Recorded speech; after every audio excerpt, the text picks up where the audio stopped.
kita bisa buka restorannya, kita bisa buka warungnya, kita bisa kemudian syukuran atas penempatan rumah baru kita. Itulah wastawan alal judi. Kita kemudian tes ke istri kita, kemudian positif. Nah, itulah wastawan alal judi. Kita bisa keluar dari rumah sakit setelah sekian lama kita sakit. Itulah wastawan alal judi. Kita kemudian dari mulai buka rekening, ya, haji di Koperasi Indonesia Jamaah. Asdin, tolong teman-teman pada buka rekening haji umroh di Koperasi Indonesia Berjamaah ya.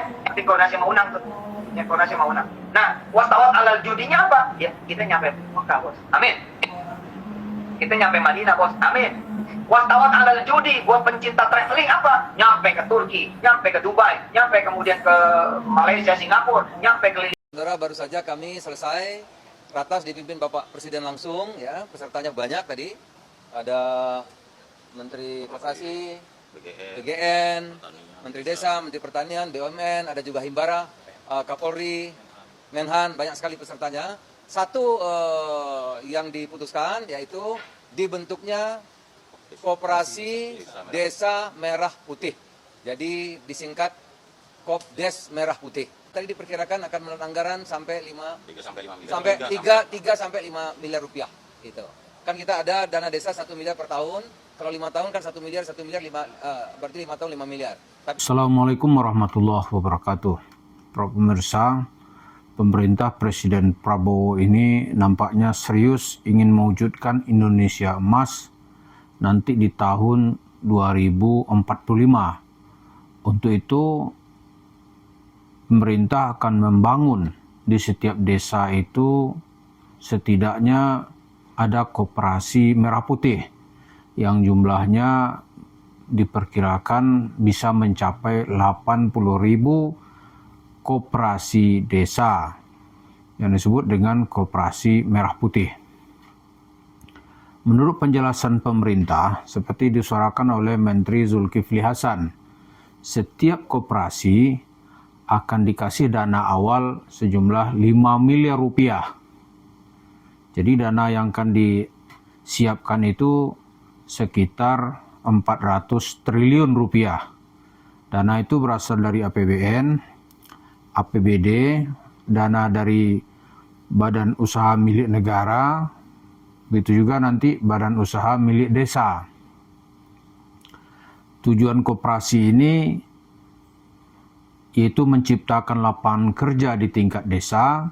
Menurut harapan pemerintah bisa menyerap 1 juta tenaga kerja. Bidang-bidang yang akan dilakukan adalah termasuk mengerjakan infrastruktur di tingkat desa.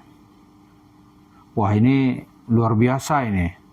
Keseriusan pemerintah itu dibuktikan lagi dengan menyiapkan Impres nomor 9 tahun 2025. Jadi secara legal formalnya juga sudah disiapkan.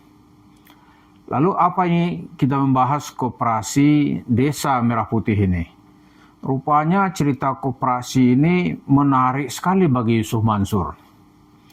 Maka dia uploadlah cerita koperasi berjamaah, koperasi apalah namanya yang pernah dia namakan atas nama koperasi. Di-upload lagi gitu. Tapi tentu saja ini berbeda ya. Pemerintah ini ingin menciptakan lapangan kerja. Yusuf Mansur ingin menarik duit dari anggotanya. Misalnya koperasi Indonesia Berjamaah yang digagas Yusuf Mansur. Itu nggak ada kerjaannya kecuali bangkrut. Bangkrut itu menyisakan luka yang mendalam bagi anggotanya, lalu duitnya ditilep. Contohnya apa gitu?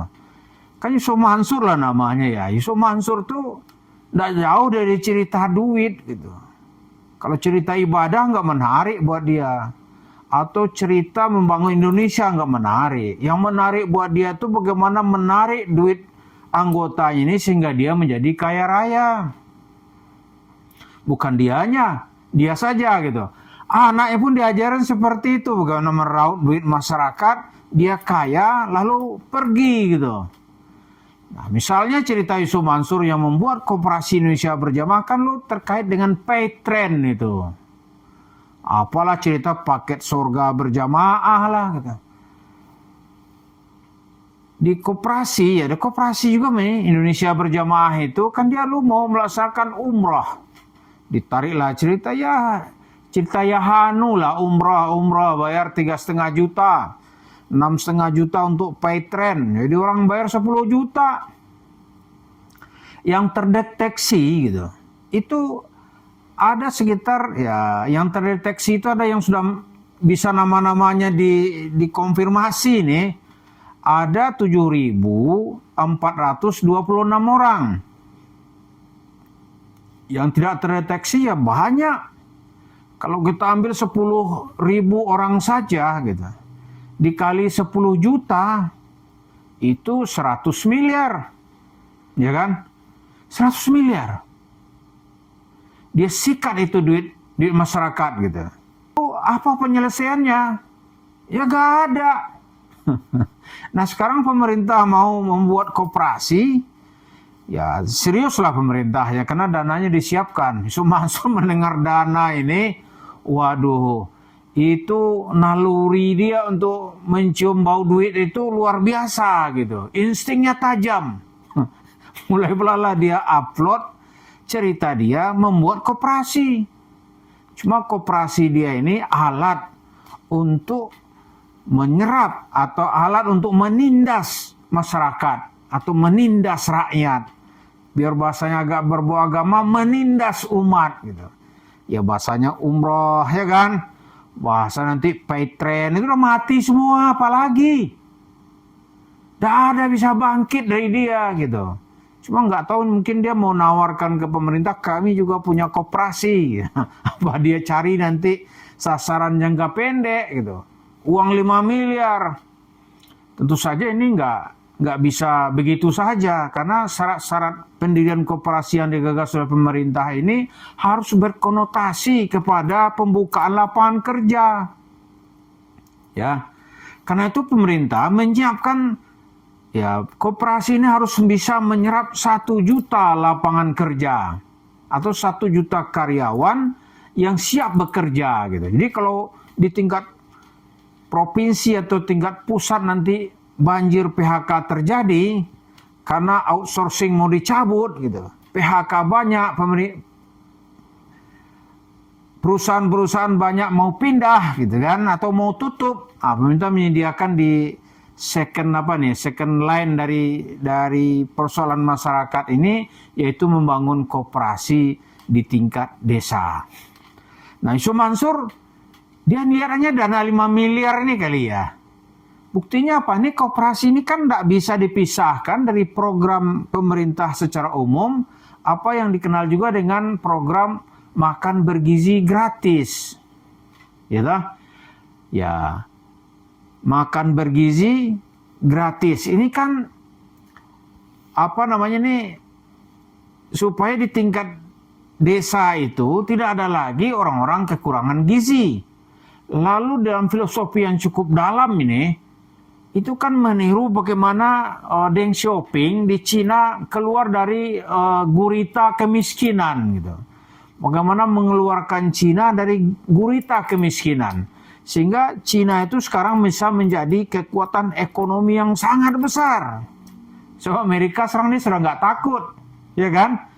Dia maju sekali gitu. Pada tahun 78 itu gedung bertingkat di Jakarta lebih banyak daripada gedung bertingkat di kota Beijing. Ya lah. Mobil yang berseliweran di Jakarta tahun 78 itu kan belum lama lah ya. Ya 40 tahun lalu lah. Itu lebih banyak daripada mobil yang ada di kota Beijing. Di kota Beijing yang punya mobil hanya ketua partai. Ya kan? Kalau yang lain-lain itu pakai sepeda. Menteri-menteri mungkin masih pakai sepeda gitu. Tapi Deng Xiaoping keluar dari gurita kemiskinan ini dengan membuat teori menerjemahkan, yaitu desa mengepung kota gitu. Dan teori perang gerilya kan ada tuh long march-nya Mao Zedong, desa mengepung kota. Nah, Prabowo mengambil spirit itu, kemiskinan di desa-desa ini harus diputus. Caranya apa ya? Mensosialisasikan, membuat program makan bergizi gratis, lalu ditopang dengan koperasi merah putih. Di Sumansur nggak cerita omong kosong, lihat oh ini duitnya banyak nih, mau ditilap, ya nggak bisa. Programmu apa? Kan itu yang ditanya orang nanti. Programnya apa gitu. Karena itu bisa kita lihat, nggak bisa tuh Sumansur, ya kalau mau makan bergizi gratis dong diambil. Atau membantu, kan duit banyak. Jangan-jangan nanti ya duit dapat sama dia ya disikat lalu ditambahin nanti outlet warung steak and shake gitu. Oh itu ngamuk pemerintah, bisa ditangkap itu kalau begitu jadinya. Jadi warung steak and shake itu nanti akan terus-menerus diisolasi oleh masyarakat gitu. Karena ini dilihat sebagai bentuk dari modal usaha tipu-tipu yang menilap duit masyarakat untuk kepentingan pribadi. Nah, koperasi Merah Putih yang digagas pemerintah tentu bukan itu gitu. Tapi secara filosofis ini ingin memutus kemiskinan di tingkat desa sehingga semua orang tuh mendapat pekerjaan. Jadi mudah-mudahan ya koperasi Merah Putih yang digagas pemerintah ini nggak ada hubungannya dengan cerita-cerita yang digembar-gembarkan oleh Isu Mansur. Dan Isu Mansur jangan pula berharap ingin mendompleng program ini untuk kepentingan pribadi. Terima kasih. Assalamualaikum warahmatullahi wabarakatuh.